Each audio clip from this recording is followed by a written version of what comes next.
Mesdames et messieurs, bonsoir. Très heureuse de vous retrouver dans cette édition d'information. La RTG renforce son offre de contenus locaux.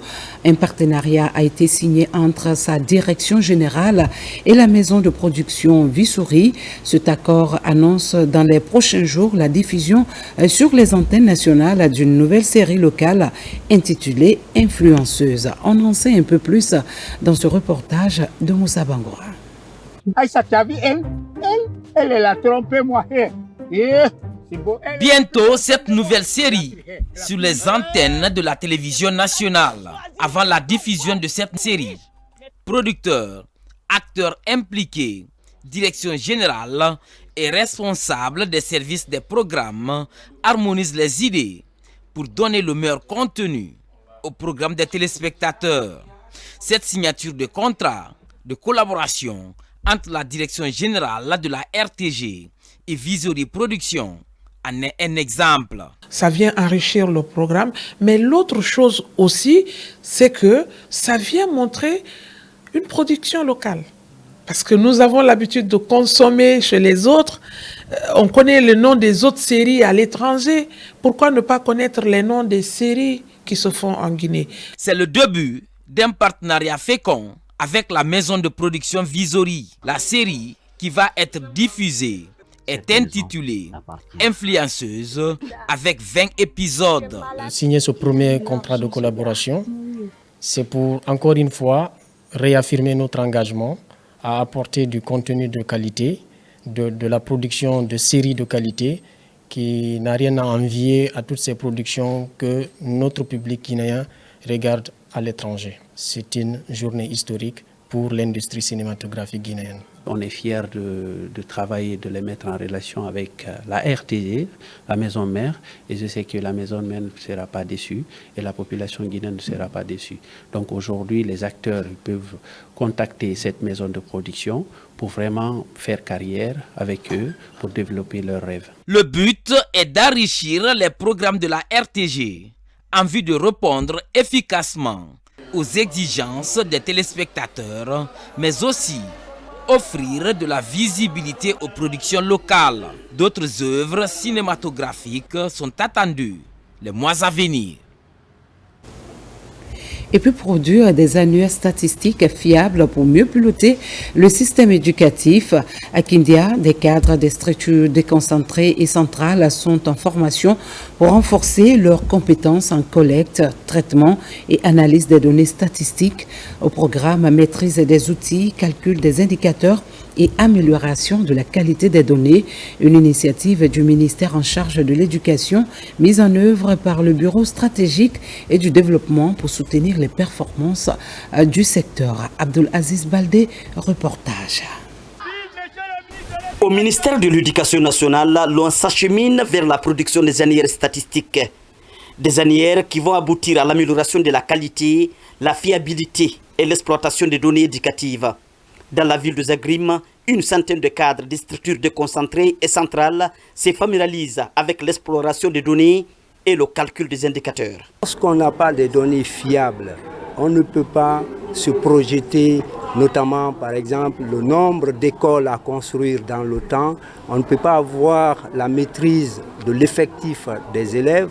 Et donc ce renforcement de capacité à la fois vient aider le pilotage du système, la gouvernance du système par rapport, n'est-ce pas, à l'analyse et le traitement de ces données.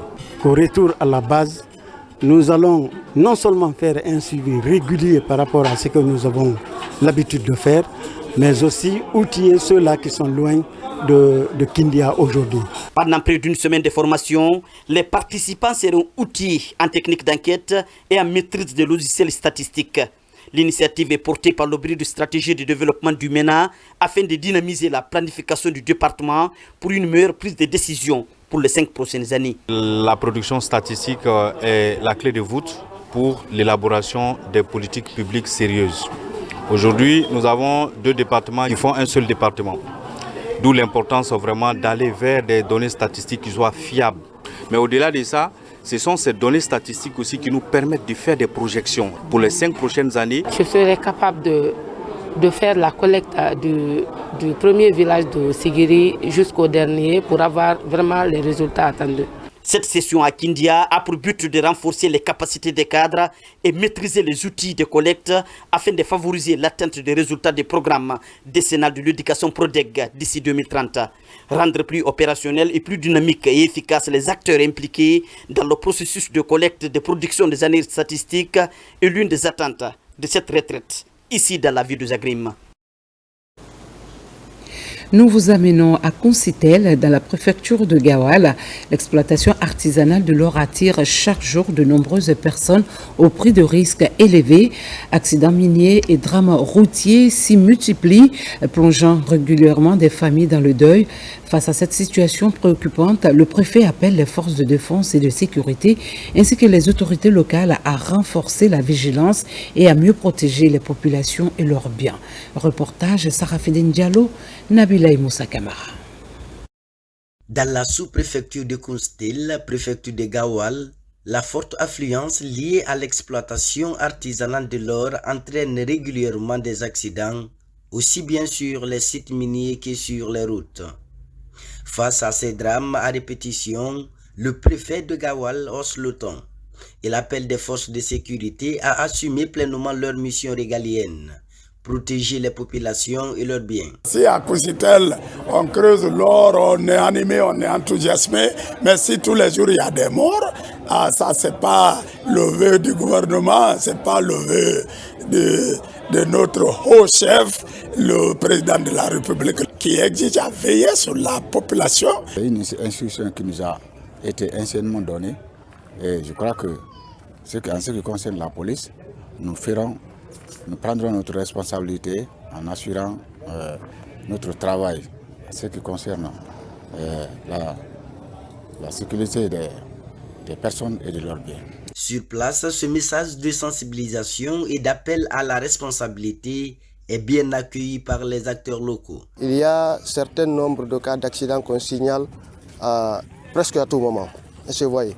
Donc vouloir impliquer les services de sécurité et des forces de l'ordre pour la protection des citoyens, c'est-à-dire pour minimiser les cas d'accident dans la circulation, est vraiment une bonne chose. Nous serons aux côtés des forces de défense et de sécurité, plus précisément la police routière, et on va essayer de les appuyer en faisant la sensibilisation dans les lieux de culte, dans les lieux de groupement, vraiment pour que le nombre d'accidents diminue beaucoup dans cette sous-préfecture. Le préfet, le colonel Manson Sangala Kamara, a également profité de cette rencontre pour appeler à la mobilisation de tous en vue des élections législatives et communales prévues le 24 mai prochain dans un climat apaisé. Direction Bofa, épicentre du lancement officiel de la campagne agricole. Au cœur de ce bassin de production du littoral, le centre sémencier de Koba se modernise avec une usine de traitement entièrement rénovée et un laboratoire de dernière génération. Une dynamique de relance portée par le projet de développement de l'agriculture commerciale avec l'accompagnement technique de la FAO. Fodé Camara nous signe ce reportage. Relancé officiellement, le centre sémencier de Koba va contribuer à corriger les dysfonctionnements liés à l'approvisionnement en semences. Modernisé grâce à l'appui technique et financier du projet de développement de l'agriculture commerciale en Guinée et de la FAO, ce complexe va faciliter l'accès aux semences de riz de qualité. Dans le cadre du projet PIDAG, le gouvernement guinéen a fait confiance à la FAO pour pouvoir donc les accompagner techniquement dans la réhabilitation des centres semenciers donc, de Koba et de Kilissi, mais également à les doter, à les équiper. Et nous allons le voir tout à l'heure, remplacer également la chaîne de traitement des semences, donc qui est une chaîne qui va avoir une capacité de 5 tonnes l'heure, comparée à 1 tonne et demie pour l'ancienne chaîne. Après la création des variétés par l'Institut de recherche agronomique de Guinée, c'est au cœur de cette usine que la semence subit une métamorphose. Dans les entrailles de cette machine de traitement et de conditionnement, le grain de riz devient un intrant certifié après un circuit très rigoureux. La semence obéit à des principes très clairs, notamment en termes de 4 contrôles contrôle d'abord à l'implantation, contrôle au champ, il y a 3 contrôles jusqu'à la maturité. Ensuite, il y a le 5e contrôle qui est le contrôle des lots au magasin, sur lesquels on vient faire des prélèvements pour envoyer au laboratoire pour des tests de pouvoir germinatif, d'énergie germinative, de taux d'humidité et de pureté variétale, pureté spécifique. Donc c'est à l'issue de tous ces tests que nous nous certifions. Cette performance traduit la volonté des autorités de décentraliser les compétences sémencières pour les rapprocher des zones de production comme la commune rurale de Koba. L'objectif, c'est vraiment de pouvoir mettre en valeur ces centres semenciers pour que nous puissions nous-mêmes traiter nos propres semences au niveau national pour favoriser la production locale et nous assurer que le rendement est doublé, voire triplé. Nous en avons 4 dans le pays, notamment on a celle-ci qui est à Koba, on en a une qui est ici dans la région de Kindia, on en a une qui est au niveau de Cancan à Bordeaux et nous avons une dernière au niveau de la région forestière à Gekedou. Koba est un grenier du littoral où la chaîne de valeur se professionnalise de la production de semences à la commercialisation du riz, en passant par la transformation par les groupements féminins. Le mont Béro sous pression. Dans cette zone de Zérékoré, la préservation de la forêt classée devient une urgence face à la dégradation de l'environnement et aux effets du changement climatique. Autorités et partenaires se mobilisent pour protéger la biodiversité et promouvoir une gestion durable des ressources naturelles, un engagement pour garantir un avenir fiable aux populations locales. Mohamed Salubaï. Avec une superficie de 26 850 hectares, la forêt classée du mont Béro s'impose comme un écosystème stratégique en République de Guinée. Véritable poumon écologique, elle joue un rôle essentiel dans la conservation de la biodiversité, la régulation du climat local et la préservation des ressources en eau. Consciente de ces enjeux, l'ONG Guinée Écologie, en collaboration avec le Centre forestier, a mis en œuvre un projet intitulé assurer un avenir durable de la forêt classée du mont Béro. Il y a beaucoup de points qui ont été touchés.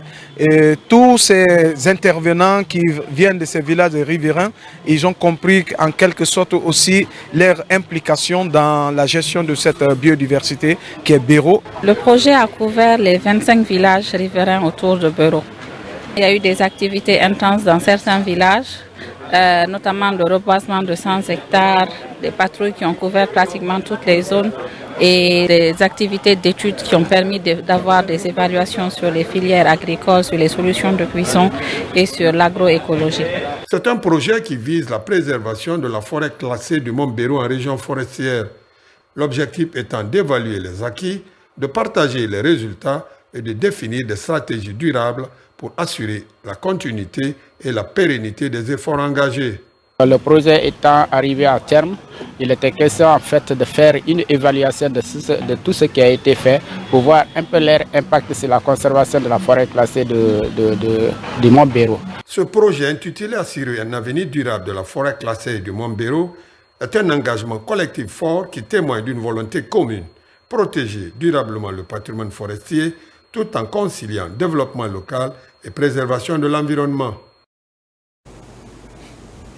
La Guinée entre dans l'histoire du IHF Trophy intercontinental. À Sofia, les équipes nationales cadettes et juniors ont survolé la compétition, s'imposant face aux meilleures nations venues des 5 continents. Un doublé historique chez les moins de 17 et les moins de 20 ans, jamais réalisé jusqu'ici. La Guinée devient ainsi la première nation à décrocher simultanément les 2 trophées dans ce tournoi mondial. Bintia Condé, envoyé spécial.